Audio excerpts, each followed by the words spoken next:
Hey guys, let's talk about iOS 7, the iPhone 5S, and how secure it all is at this given moment.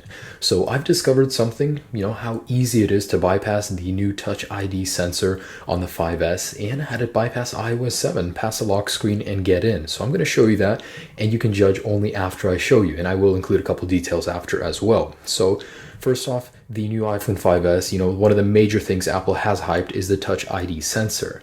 Now, how could you bypass it without having, an authentic fingerprint?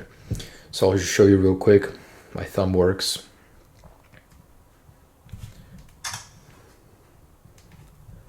My left index finger works.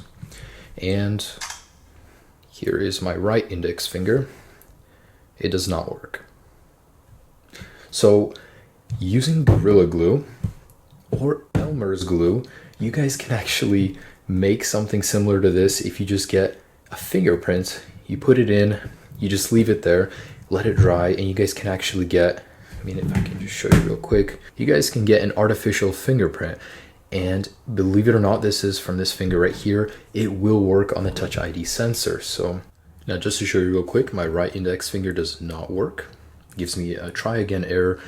And I'm gonna take this little guy that I made an imprint of my left index finger. I'm gonna wrap it around my right index finger. You wanna apply some heat with your mouth. So, it does think it's a real finger. Go ahead and put it onto the sensor. Could take a couple tries, and there you go. Using this thing right here from Gorilla Wood Glue, you guys can get into an iPhone. Now, how likely is it that you'll actually be able to get someone's fingerprint? I don't know, and that's not up to me to decide, but I'm just showing you guys it is possible using glue to bypass the Touch ID sensor, which is pretty funny. Now, how could you get this? I don't know, maybe your spouse is sleeping, you don't trust them, you want to get this, you just apply some to their finger, wait for it to dry, peel it off, and you got a fingerprint sensor bypass, whatever. Now that's the Touch ID bypass, which I think is pretty cool. I'm not going to be using that to actually break into people's phone. I won't be able to in the first place, but now an easier way to get by the iOS 7 passcode, and let me just show you real quick. My passcode is 4763.